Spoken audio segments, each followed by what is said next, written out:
अगर आपने इस वीडियो को 1 या 2 बार देखा है और बिल्कुल अभी तक तैयारी नहीं हुई है, तो मैं दावा के साथ कहती हूँ आप पास हो सकते हो इस वीडियो से। इतना मैंने आपको बताया इस वीडियो में। ये वीडियो उनके लिए सबसे ज़्यादा हेल्पफुल है जिन्हें हिंदी या कंप्यूटर, संस्कृत को सही मतलब बना के या कुछ ऐसे अपनी लैंग्वेज में नहीं लिख पा रहे हैं, तो उनको मैंने एक टिप्स दिया है और ट्रिक वाइज़ कैसे लिखना है वो इस वीडियो में मैंने बताया है। हेलो एवरीवन, सभी को राधे राधे, जय श्री कृष्ण। कैसे हैं आप सभी लोग और कैसे चल रही है आप लोगों की पढ़ाई? जैसे कि आपको पता है कि 3 नवंबर को Sanskrit, computer and Hindi paper है, तीनों एक ही दिन, तो तीनों को तैयार करना बहुत ज़रूरी है। 1-1 घंटे के हैं लेकिन तीनों बहुत ही अच्छे पेपर हैं, मीन्स कहने का है कुछ ऐसा नहीं कि कुछ बना के ऐसे लिखो, क्योंकि कंप्यूटर भी ठीक ठाक होता है पेपर और संस्कृत भी, हिंदी भी। काफ़ी लोगों को संस्कृत और कंप्यूटर में प्रॉब्लम आती है, काफ़ी लोग कमेंट भी किए हैं। तो मैं आप लोगों को बता दूँ, आपको स्टेप बाय स्टेप सुनना है। सिर्फ जो मैं बताऊँ आप उस चीज़ को फॉलो एक बार करके देखो फ्रेंड्स। ये वीडियो उन्हीं के लिए है जिन्होंने अभी तक अच्छे से तैयार नहीं कर पाए हैं और या तैयारी कर रहे हैं लेकिन फिर भी उनको कहीं ना कहीं डर है कि पता नहीं कैसा क्वेश्चन आ जाए, कैसे लिखें। संस्कृत में मुझे संस्कृत वाक्य बनाना नहीं आता है, संस्कृत लिखनी नहीं आती है ना। तो ये प्रॉब्लम मेरे साथ भी फर्स्ट सेमेस्टर जब मैं थी तो ऐसा होता था। फिर फर्स्ट सेमेस्टर निकल गई, सेकेंड भी निकल गई, फिर अब थर्ड सेमेस्टर में ऐसा हुआ। अब थर्ड सेमेस्टर में आ गई है संस्कृत फिर से, तो डरना क्यों हुआ? जब 2 सेमेस्टर मैंने क्वालीफाई किया, मीन्स पास किया, तो थर्ड सेमेस्टर में डरना किस बात का है? तो कहने का मीन्स ये है कि जैसे मैंने फर्स्ट एंड सेकंड निकाला वैसे थर्ड भी निकालेंगे। तो आप लोगों को बताऊंगी मैं सबसे पहले हिंदी पे आज बात करूंगी, उसके बाद संस्कृत पे। और वैसे शॉर्टली मैंने ऑब्जेक्टिव टाइप के बता दिए हैं कि इस दिन इतनी इतनी पढ़ना है। बाकी आप और भी प्रीवियस मैराथन क्लास कहीं से जो मैंने सजेस्ट किया है वहाँ से देख सकते हैं। बाकी पहले मैं हिंदी थ्योरी पे बात करूंगी, जो हिंदी में अगर आपको कोई क्वेश्चन इस तरीके से आते हैं, वैसे हिंदी नॉर्मल है लेकिन काफ़ी लोगों को मैं बता दूँ इंपॉर्टेंस कि कैसे आपको क्वेश्चन को करना है। अगर इस तरीके से आ जाए तो ऐसे लिखना है, ऐसे लिखना है, ठीक है। थोड़ा सा आपको अच्छे से सुनना है। तो मैं सबसे पहले बेसिक से लूँगी हिंदी पे। वाच्य क्या है? वाच्य, ठीक है। अब आप लोगों के वाच्य के बारे में बहुत से लोगों को जानकारी नहीं होगी, बहुत से लोगों को हिंदी तो अच्छे से आती होगी। वैसे हिंदी मुझे डिफ़िकल्ट नहीं, क्योंकि हिंदी इतना डिफ़िकल्ट सब्जेक्ट नहीं है फ्रेंड्स, हिंदी। और मैं इसके साथ-साथ बता दूँ, अगर आपने हिंदी अच्छे से पढ़ ली, तो आधी आपकी संस्कृत तैयार हो जाएगी अच्छे से, आधे से ज़्यादा ही, क्योंकि संस्कृत और हिंदी में ज़्यादा कुछ नहीं। अगर वाक्य, छंद, विच्छेद या अलग-अलग कुछ इस तरीके से आ जाएँ, तो हिंदी में जो है वही संस्कृत में है, लेकिन थोड़ा-सा लिखने को वाक्य वगैरह या कोई शब्द लिखने को संस्कृत में आ जाए, तो वो अलग है। बाकी आधी से ज़्यादा हिंदी संस्कृत कवर हो जाएगी अगर हिंदी आप तैयार कर लेंगे, ठीक है। तो मैं वाच्य पे बात कर रही थी कि सबसे पहले वाच्य क्या है। तो मैं कल से और सुबह मॉर्निंग से मैं इसको तैयार कर रही हूँ, क्योंकि मैंने बहुत सारे क्वेश्चन ये देखिए लिखे हैं, क्योंकि मैं पढ़ के लिख के कि मुझे अगर पेपर में मैं कोई चीज़ भूल रही हूँ, मीन्स कहने का कोई क्वेश्चन भूल रही हूँ, तो मैं उसे कैसे लिखूँ? सब्जेक्ट को सॉरी जो शब्द है उसको रिलेट करके कि इसका मतलब निकाल करके मैं कैसे लिखूँ। और जब जिस दिन आपको हर शब्द का मतलब पता चल जाएगा ना, तो जैसे आपके सामने कोई भी शब्द आएगा, कोई भी वाक्य आएगा, आप उसको तुरंत उसके बारे में वर्णन कर देंगे, उसके बारे में पूरा विस्तार से लिख देंगे। और जब तक आपको उस शब्द की या उस वाक्य के बारे में जानकारी नहीं होगी, तब तक आप कुछ नहीं लिख पाएंगे। ये सच्चाई है फ्रेंड्स। जैसे मैंने बोला वाच्य क्या है, स्टार्टिंग में स्टार्ट करती हूँ मैं हिंदी पे बात करूँगी कि वाच्य क्या है। तो वाच्य, बहुत से लोगों को वाच्य क्या है वाच्य, अब इसमें कुछ बना के नहीं लिखने वाले भाई। क्या बना के लिख दोगे वाच्य में? हिंदी ज़रूर है लेकिन बना के नहीं लिख पाओगे इसमें, कुछ भी लपेट लपोट के को लिख देंगे, नहीं। हिंदी जो वाच्य जो है, क्रिया के जिस रूप से यह ज्ञात है, क्रिया के जिस रूप से यह ज्ञात हो कि कर्ता, क्रिया व कर्म में किसकी प्रधानता है। फिर से बोलती हूँ, क्रिया के जिस रूप से यह ज्ञात हो कि कर्ता या क्रिया व कर्म में किसकी प्रधानता है, उसे हम कहते हैं वाच्य। मीन्स कहने का ये है, जैसे कर्ता है, कर्ता मतलब कोई किसी का नाम आ जाए, वहाँ पे कोई वाक्य लिखा हो। मैं आपको थोड़ा सा मतलब यहाँ पे बेसिक बता दूंगी, वैसे आप सभी को आता होगा। क्रिया क्या है? क्रिया जिसके द्वारा कार्य किया जा रहा हो। कर्म मतलब कर्म जो कार्य हो, मीन्स कार्य किया जा रहा हो, कार्य के बारे में बात हो रही है। तो यहाँ पे मैंने बोला कि क्रिया के जिस रूप से यह ज्ञात हो कि कर्ता, क्रिया व कर्म में किसकी प्रधानता है, उसे हम वाच्य कहते हैं। वाच्य के प्रकार भी आ सकते हैं। अब वाच्य के प्रकार आ जाएंगे तो क्या बना के लिख लोगे? नहीं लिख पाओगे, कोई नहीं लिख पाओगे। कैसे लिख लोगे? सबसे पहले वाच्य के प्रकार बताइए। तो वाच्य के प्रकार हैं 3। सबसे है कृत्य, कर्म और भाव। जैसे कि ऊपर मैंने बताया है, अगर उसको याद कर लोगे ना कि वाच्य क्या है, तो उसमें कर्ता और क्रिया, कर्म आ गया है। तो इसमें भी वाच्य के प्रकार हैं 3, कृत्य, कर्म, भाव। कृत्य, कर्म, भाव मतलब समझ में आ रहा? भाव मतलब इंसान का जो मन होता है, भाव। जिसे अभी मैं आपको आगे बताऊंगी। जैसे भाव और कर्म मतलब कर्म वही जो कार्य किया जा रहा हो, कर्म, ठीक है। कृत्य, कृत्य जैसे मैंने यहाँ बताया था कि कर्ता। मैं वीडियो ज़्यादा लॉन्ग हो जाएगा, इतना मैं बेसिक तो नहीं बताऊँगी फ्रेंड्स, लेकिन मैं यहाँ पे स्टार्टिंग है इसलिए मैं आप लोग बता रही हूँ थोड़ा-सा, क्योंकि जो लोग अगर मेरा वीडियो देख रहे हैं शायद किसी के लिए हेल्पफुल हो, तो इसलिए। और मैं तो इनको ऐसे ही तोड़-तोड़ के शब्दों में पढ़ती हूँ फ्रेंड्स, क्योंकि जब भी मैं कोई सब्जेक्ट तैयार करती हूँ तो ऐसे ही तोड़ के पढ़ती हूँ, और जैसे मैं पढ़ती हूँ कि सामने वाले को मैं समझा रही हूँ, जैसे कि इस वक़्त मैं बोल रही हूँ, सेम ऐसे ही मैं अपने आप में जब मैं पढ़ती हूँ तो ऐसे, क्योंकि फ्रेंड्स जब आप तभी आप चीज़ों को याद कर पाओगे जब आपको लगेगा कि मुझे किसी दूसरे को समझाना है। जब तक आप ये सोच के नहीं पढ़ोगे कि मैं सामने वाले को किसी को समझा रहा हूँ या समझा रही हूँ, तब तक आप क्वेश्चन आपके माइंड में नहीं टिकेगा, याद तो हो जाएगा। तो इसलिए आप लोगों को मैं बताती हूँ ना, इस वक़्त मैं बोल रही हूँ ना, ये मुझे और भी ज़्यादा रिलेट हो याद हो रहा है, क्योंकि मैं सामने वाले को बता रही हूँ। जैसे लगता है मैं कोई सामने मेरे है, उसको समझा रही हूँ, ठीक है? तो आगे मैं चलूँगी। भाव क्या है? मैंने वाच्य के बारे में बताया कि भाववाच्य क्या है? भाववाच्य जैसे कि अभी मैंने बोला है कि वाच्य के प्रकार हैं 3 कृत्य, कर्म, भाव। अब यहाँ पे आ जाएगा कि भाववाच्य क्या है? अगर कोई वाक्य है, मतलब इसका यह है कि अगर कोई वाक्य है जिसमें क्रिया का प्रयोग ना हो, ना तो कर्ता के अनुसार हो और ना ही कर्म के अनुसार हो, मतलब खाली भाव के अनुसार हो, उसे भाववाचक कहते हैं। ठीक है, समझ गए ना? फिर से मैं बोल रही हूँ, अगर कोई वाक्य जिसमें क्रिया का प्रयोग ना हो, ना कर्ता का हो और ना ही कर्म का हो, वहाँ पे खाली भाव के अनुसार हो, उसे भाववाच्य कहते हैं। मैं इसका एग्जाम्पल दे दूंगी तब आपको समझ में आ जाएगा। वैसे भाव अगर लिखने को आ जाए तो मैं एग्जाम्पल दे रही हूँ, आप अभी अभी बना लोगे अब। जैसे है, अब उससे चला नहीं जाता, शीला से खाया नहीं जाता, खाया नहीं जाता, ये भाव है अंदर से प्रकट हो रहा ना, कि मुझसे ये खाना खाया नहीं जाता भाई, मुझसे इतना चला नहीं जाता भाई। तो मेरा भाव है ना, भाव प्रकट में मन से अपने बोल रही हूँ आपसे, ये मेरा भाव है। समझ में आ रहा ना? मैंने तो ये जब यूपीपी की प्रिपरेशन की थी ना फर्स्ट टाइम में, मुझे ये सब बहुत रटा था। खैर वो बात नहीं करेंगे, यहाँ टॉपिक चेंज हो जाएगा। हिंदी पे बात कर रही हूँ, थर्ड सेमेस्टर पे, तो वही बात करूँगी। तो कहने मीन्स ये है कि भाव ये है कि अब उससे चला नहीं जाता, शीला से खाना खाया नहीं जाता। मीन्स है, मैंने परिभाषा बता दी है, लेकिन ज़्यादा नहीं, आपको रिलेट करके ऐसे लिखना है कि इसलिए मैं बता रही हूँ कि आप लिख लो, ठीक है?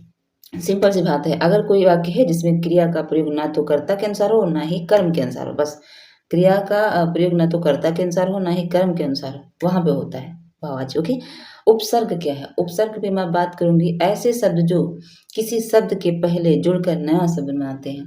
उपसर्ग मतलब ऐसे शब्द किसी शब्द के साथ जुड़कर एक नया शब्द, मतलब नया शब्द एक बनाते हैं, उसको क्या कहते हैं? उपसर्ग। जैसे कि मैंने यहाँ पे लिखा है प्रति और प्लस ध्वनि, प्रति प्लस ध्वनि। तो फ्रेंड्स, प्रति अलग हो गया, ध्वनि अलग हो गया। अब ये प्रति जो क्या है, ये उपसर्ग है। अब इसमें हम अगर नया शब्द जोड़ देते हैं ध्वनि, तो प्रति ध्वनि हो जाएगा ना। तो वही सिंपल सी बात है, अगर आप एग्जाम्पल समझ लोगे तब भी समझ जाओगे उपसर्ग की परिभाषा। अगर उपसर्ग के बारे में लिखने को आ जाए कि उपसर्ग की परिभाषा लिखिए, उपसर्ग क्या है ना, उपसर्ग के 2 वाक्य लिखिए, तो ऐसे आप लिख लोगे ना। अब प्रत्यय क्या है? अंत में जो शब्द जोड़ा जाए, सिंपल सी बात है। प्रत्यय, अंत में जो शब्द जोड़ा है, तो मैं इसकी परिभाषा मैं अच्छे से बता रही हूँ। किसी शब्द के अंत में किसी शब्द को जोड़कर अर्थ बदल देना, उसका अर्थ बदल देना। किसी कोई शब्द है, उसके अंत में कोई शब्द जोड़ देना, उसका अर्थ बदल देना ही प्रत्यय है। जैसे झगड़ा प्लस आलू, झगड़ा प्लस आलू, तो क्या हो जाएगा? झगड़ालू।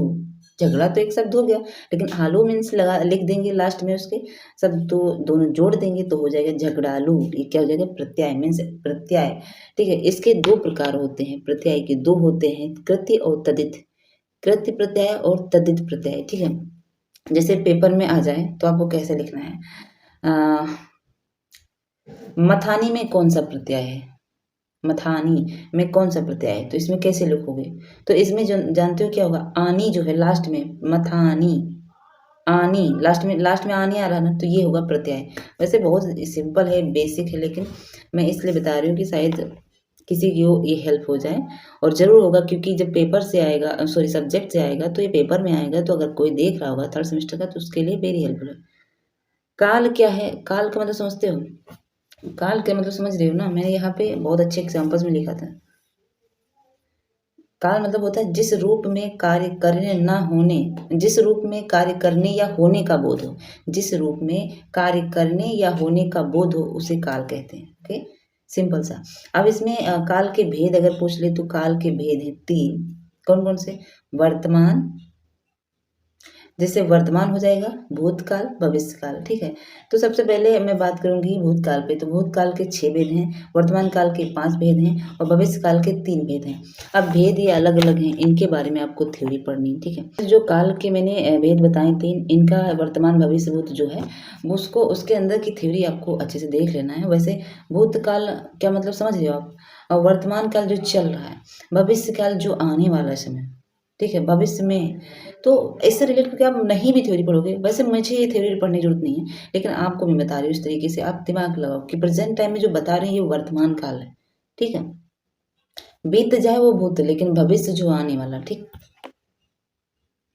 मैं गलत तो नहीं बोल रही, ठीक है। अगर आपको कहीं भी लगे तो कमेंट जरूर करना। और वैसे मैंने ये अपनी लैंग्वेज में तैयार किया है, मैंने बहुत लिखा है देख, ठीक है, क्योंकि प्रीवियस ईयर को मैंने तैयार कर लिया है, अभी थोड़े और पेड़ पढ़ना है। चलिए मैं बात करती हूँ आगे। पहले वाक्य क्या है, बहुत सिंपल सा, दो या दो शब्दों को जोड़कर, दो या दो से अधिक शब्द सार्थक शब्दों को जोड़कर, सिंपल सी भाषा में बताऊंगी जो लिखने का तरीका, दो या दो से अधिक सार्थक शब्दों को जोड़कर जो वाक्य जो शब्द बनता है, समूह बनता है, उसको वाक्य कहते हैं, ठीक है। फ्रेंड्स वाक्य के भेद भी पता होंगे, दो होते हैं, उद्देश्य और विधेय। उद्देश्य और विधेय दो वाक्य होते हैं फ्रेंड। वाक्य के प्रकार 3 होते हैं, सरल वाक्य, मिश्र वाक्य, संयुक्त वाक्य। अब सरल वाक्य जैसे सुनील पढ़ता है, एकदम सिंपल सा। मिश्र वाक्य जैसे मालिक ने कहा कल छुट्टी रहेगी, मालिक ने कहा कल छुट्टी रहेगी, ये मैंने सही लिखा है, मिश्र वाक्य, मालिक ने कहा कल छुट्टी, हाँ सिंपल सी। और संयुक्त वाक्य जो है, अनिल पढ़ता है इसलिए वह अच्छे अंक से पास होता है। अनिल अगर पढ़ता है इसलिए लगा है बीच में क्योंकि संयुक्त वाक्य है, अगर अगर अनिल पढ़ता है तो इसलिए वो अच्छे अंकों से पास होता है, ये संयुक्त वाक्य हो गया। संयुक्त वाक्य एग्जाम्पल ये मैं बता रही हूँ, आप देख लेना अगर पढ़ना जहाँ से, क्योंकि बुक वगैरह तो होगी उससे रिलेट करके, बस इतना मैं बता दूँ। वाक्य के प्रकार हैं 3, वाक्य के अंग हैं 2, ठीक है। वाक्य की जो परिभाषा है, दो या दो से अधिक सार्थक शब्दों से मिलकर, तो आप लोग लिख लेंगे। देखिए संधि क्या है, संधि क्या है, इसके प्रकार भी 3 हैं, ठीक है। संधि जो दो वर्णों को जोड़ना या मिलाना, संधि मतलब दो वर्ण को जोड़ना या मिलाना, उसे संधि कहते हैं। और इसके जो प्रकार हैं जो 3 हैं, वो स्वर हैं, व्यंजन हैं और विसर्ग हैं, ठीक है। स्वर हैं, व्यंजन हैं और विसर्ग हैं, ये स्वर जो संधि है, संधि के प्रकार हैं, ठीक है। स्वर संधि, व्यंजन संधि, ठीक है, और विसर्ग संधि, ठीक। अब विराम चिन्ह क्या है, चलिए ये तो मैं नहीं, यहाँ पे इतना थ्योरी है, लेकिन आप लोगों को बता रही हूँ कि ये वेरी इंपॉर्टेंट पढ़ना है, क्योंकि चिन्हों के बारे में परिभाषा पूछता है। चिन्ह तो चलो आप कहीं ना कहीं से कहोगे ये चिन्ह इसका मतलब ये है, इसका मतलब चिन्ह का मतलब किसी से पूछ लो, लेकिन उसके बारे में परिभाषा भी लिखना होता है ना, तो काफी लोग गलत करते हैं। अभी मैं आप लोगों को बताती हूँ। जैसे विराम चिन्ह क्या है, प्रश्न सूचक क्या है, विस्मय सूचक क्या है, हंस पद तो क्या है, मतलब यहाँ पे आपसे पूछ रहा है इसके बारे में वर्णन करो, ठीक है। तो इनको जितने भी चिन्ह हैं हिंदी में, आपको पता होगा बहुत सारे चिन्ह हैं, मुझे याद नहीं आ रहा कितने हैं, कमेंट करना, मैं देख लूँगी अभी। फिलहाल मैं आप लोगों को बता रही हूँ कि ये चिन्ह के बारे में अगर कहीं से कोई पूछ ले कि इसकी परिभाषा या इसका वर्णन किए, तो आपको इनके चिन्हों के बारे में अच्छे से पढ़ लेना है। लेकिन मैं आपको साइड में स्क्रीन पे लगा दूंगी, आप देख लेना, पीछे स्क्रीन पे आपको दिख रहा होगा चिन्हों के जो पहचान है, उनको कैसे पहचानना है, उनके बारे में कैसे लिखना है, ठीक है।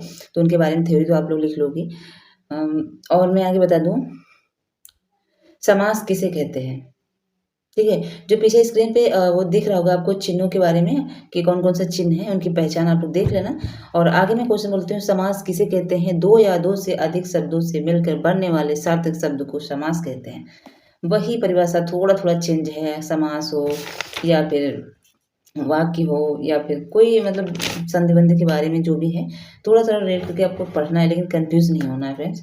समास किसे कहते हैं मैंने बता दिया। समास के भेद हैं 6, कौन से, अव्ययी भाव, तत्पुरुष, बहुब्रीहि, द्वंद्व, ठीक है। मैं फिर से बता रही हूँ, समास के भेद हैं 6।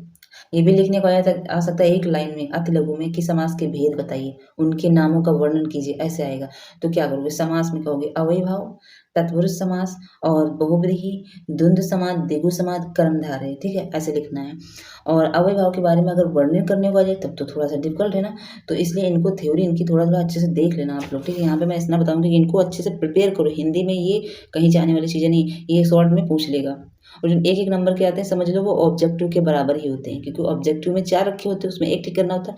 अति लघु में एक और नाम पूछ लिया, वो भी आपको एक ही लिखना है, और अगर गलत लिखा तो साफ साफ दिख रहा है, उसको काट देगा एग्जामिनर, ठीक है। इसलिए आप लोगों को बोल रही हूँ।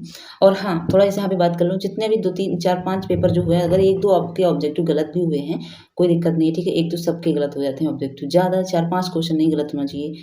6-7 आपने गलत किए, 15 में आपके 5, 6, 7-7 क्वेश्चन गलत हैं, तो थोड़ा-सा क्या होता है, एग्ज़ामिनर पे डिपेंड करता है, फिर वो बैक लगाने की सोचने लगता है, तो इसलिए। फ्रेंड्स, एक प्रश्न ऐसा भी आएगा, आप लोगों को बता दूँ, लास्ट में या फिर लघु उत्तरी में आएगा, लघु उत्तरी में, वो लॉन्ग में, जैसे किसी त्योहार पर आप अपने शब्दों में अभिव्यक्ति प्रस्तुत किए, वर्णन करिए या निबंध जैसे, तो आ जाएगा कोई त्योहार, किसी त्योहार पे राष्ट्रीय पर्व आ जाए, ठीक है? होली पे आ जाए या फिर 15 अगस्त, 26 जनवरी पे आ जाए, तो निबंध वगैरह वो तो लिख लोगे, बहुत हाई स्कूल, इंटर में लिख के आए होंगे। अब एक और प्रश्न है, औपचारिक कथन के बारे में वर्णन करें। इसके बारे में आप थ्योरी पढ़ लेना, ठीक है? औपचारिक, अनौपचारिक ये हर बार आता है, हो सकता है इस बार भी आ जाए, तो मैंने कहा बता दूँ आप लोगों को, क्योंकि प्रीवियस ईयर में आया हुआ है, ठीक है? मौखिक अभिव्यक्ति क्या है? मौखिक जो जब इंसान अपने विचारों को बोलकर समझाता है, लिखित जो लिख कर समझाता है, ठीक है? सिंपल सी बात है, कुछ ज़्यादा नहीं है। जो इतने हिंदी के जो क्वेश्चन मैंने बोला है, अभी ये पूरी सम्मिलित नहीं हुई है, कुछ पार्ट रह गए हैं इसमें हिंदी में, क्योंकि इतना मैंने तैयार किया है, इसलिए मैंने आप लोगों को बोला है। अभी आज मैं इसको और तैयार करूँगी, और अभी संस्कृत तैयार करना है शाम तक, उसके उस पे भी जो भी इम्पोर्टेंस होंगे बिल्कुल पूरा निचोड़ निकाल कर, उसके बाद ही मैं आप लोगों को बताऊँगी इम्पोर्टेंस संस्कृत में। ऐसे मुझे भी पढ़ना है, और उसके बाद रहेगा कंप्यूटर, तो पहले संस्कृत तो कंप्यूटर दोनों आज ही मुझे पूरा कंप्लीट करना है। कल सिर्फ रिवीजन रह जाएगा, और आज ही मैं आप लोगों को जो भी वीडियो के माध्यम से बताना चाहूँगी बता दूँगी। और कल के बाद फिर परसों-नरसों मेरा वीडियो नहीं आएगा, उसके बाद मेरी अलग स्टडी चलेगी, तो मैं उसके बारे में बाद में बताऊँगी। जो कि सभी लोगों को, बहुत से जो पहले से मेरे चैनल से जुड़े हैं, उनको पता होगा कि मैं प्रिपरेशन अलग अदर एग्ज़ाम की कर रही हूँ, ठीक है? तो ये इतना, इस वीडियो में इतना ही। आपका कोई भी कमेंट है तो कमेंट करें, ओके? हिंदी पे अभी शॉर्ट वीडियो आएगा, जो कि क्वेश्चन रह गए हैं, उसमें हम आपको हिंदी में और भी क्वेश्चन शॉर्ट शॉर्ट वीडियो के माध्यम से बता दूँगी, ठीक है? इम्पोर्टेंस की पढ़ना क्या है, ये मैंने थ्योरी बताई, जो अति लघु में रिलेटेड क्वेश्चन अगर देखने को मिल सकते हैं, तो आप पढ़ लीजिए, ओके? और मैं भी अपना तैयारी कर रही हूँ, और अभी इसके बाद मुझे अब संस्कृत पढ़ना है, ओके? तो पढ़ते रहिए अपना मेहनत से अच्छे से। आपका कोई भी क्वेश्चन है कमेंट करें। प्लीज़ वीडियो को लाइक एंड सब्सक्राइब ज़रूर कर देना प्लीज़, आपसे रिक्वेस्ट है। Bye bye.